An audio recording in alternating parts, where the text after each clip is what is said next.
वंदे मातरम, जय श्री राम। आपका हमारे चैनल में एक बार फिर से स्वागत है। आज अल्टरनेटिंग करंट का क्वेश्चन नंबर 7.6। तो एक बारी मैं आपके लिए क्वेश्चन रीड कर देता हूं। क्वेश्चन क्या कहता है? 7.6, a charge 30 microfarad capacitor is connected to a 27 milli henry inductor. ठीक है। What is the angular frequency of free oscillation of the circuit. तो हमारे पास क्या क्या डाटा गिवन है, एक बार हम वो लिख लेते हैं। वो कहता है कि आपके पास क्वेश्चन नंबर 7.6 एक कैपेसिटर दिया है, इसकी वैल्यू है 30 माइक्रोफैरेड। 30 माइक्रोफैरेड जो कितना हो गया 30 इंटू 10⁻⁻6 फैरेड। इसको मैं लिख देता हूं 3 इंटू 10⁻⁻5 फैरेड। ये हमें गिवन है। और इसी के साथ एक इंडक्टर कनेक्टेड है L, जिसकी वैल्यू है 27 मिली हेनरी। 27 मिली हेनरी जो कितना बन गया 27 इंटू 10⁻⁻3 हेनरी। बस यही डाटा गिवन है हमें। और इसमें हमें बोला हुआ है कि आपके पास रेजोनेंट फ्रीक्वेंसी क्या होगी। ध्यान रखना, रेजोनेंट फ्रीक्वेंसी की बात कर रहा है। रेजोनेंट फ्रीक्वेंसी की कंडीशन क्या होती है, हम कंडीशन से पहले एक्सप्रेशन में आते हैं, फिर उसके बाद हम उस एक्सप्रेशन में वैल्यू पुट करेंगे। तो हम डायरेक्टली वैल्यू भी पुट कर सकते हैं, बट अगर किसी स्टूडेंट को नहीं पता कि ये फॉर्मूला कहां से बना है तो उसके लिए ये हेल्पफुल रहेगा। देखिएगा, रेजोनेंट कंडीशन तब देखते हैं जब आपके पास एक्सएल किसके बराबर होता है, एक्ससी के बराबर होता है। अब एक्सएल क्या है? प्योर इंडक्टिव सर्किट में जो भी एसी को अपोजिशन लगेगी उसको एक्सएल बोला जाता है, इसका नाम है इंडक्टिव रिएक्टेंस। और प्योर कैपेसिटिव सर्किट में जो भी अपोजिशन लगेगी उसको एक्ससी बोला जाता है, इसका नाम है कैपेसिटिव रिएक्टेंस। और वो फ्रीक्वेंसी जिसमें एक्सएल और एक्ससी इक्वल हो जाते हैं उस फ्रीक्वेंसी को रेजोनेंट फ्रीक्वेंसी बोला जाएगा। ठीक है, तभी मैंने इक्वेट किया हुआ इनको। अब एक्सएल का फॉर्मूला होता है ओमेगा एल और इसका फॉर्मूला क्या होगा 1/ओमेगा-c।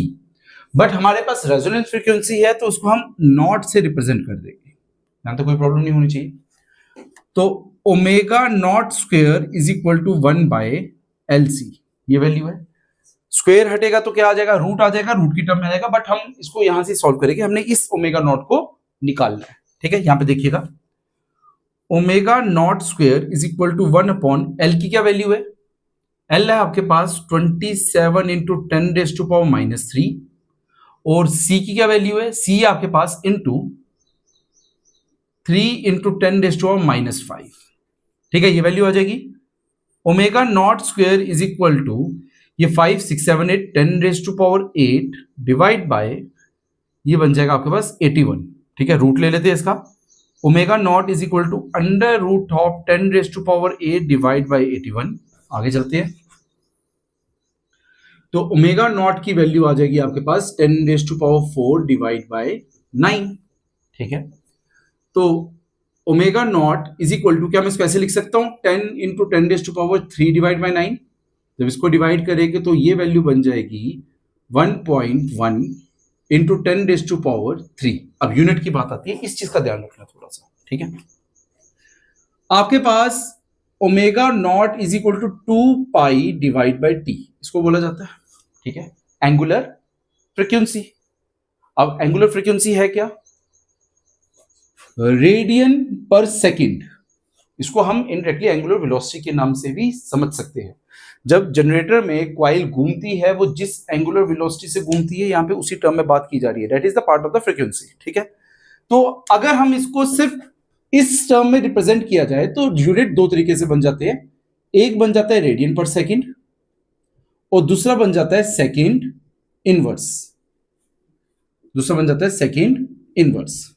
ठीक है, अच्छा अब समझना, या तो इसका यूनिट हम रेडियन पर सेकंड, कुछ बुक ऐसे भी रिप्रेजेंट कर देती है इसका यूनिट, नहीं तो इसका यूनिट 1/सेकंड या फिर सेकंड इनवर्स के फॉर्मेट में भी रिप्रेजेंट किया जा सकता है।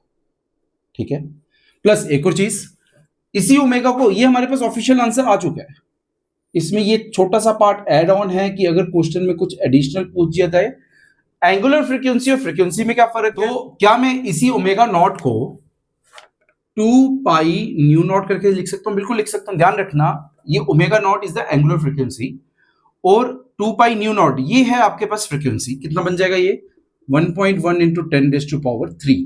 तो न्यू नॉट किसके बराबर हो गया 1/2 पाई इंटू 1.1 इंटू 10⁻³ हर्ट्ज। वो हर्ट्ज की आपको यूनिट पता है, इसको इनवर्सली सेकंड इनवर्स भी बोला जाता है। ठीक है, तो ये हमारे पास टेक्स्ट बुक का क्वेश्चन नंबर 7.6 था। आई होप आपके पास इस क्वेश्चन से रिलेटेड जो डाउट थे वो क्लियर हो गए होंगे। तो नेक्स्ट वीडियो में हम क्वेश्चन नंबर 7.7 की बात करेंगे। तब तक के लिए वंदे मातरम, जय श्री राम। प्लस एक चीज और, अगर आपको हमारी वीडियो से कुछ फायदा हो रहा है तो आप हमें सब्सक्राइब जरूर कीजिए।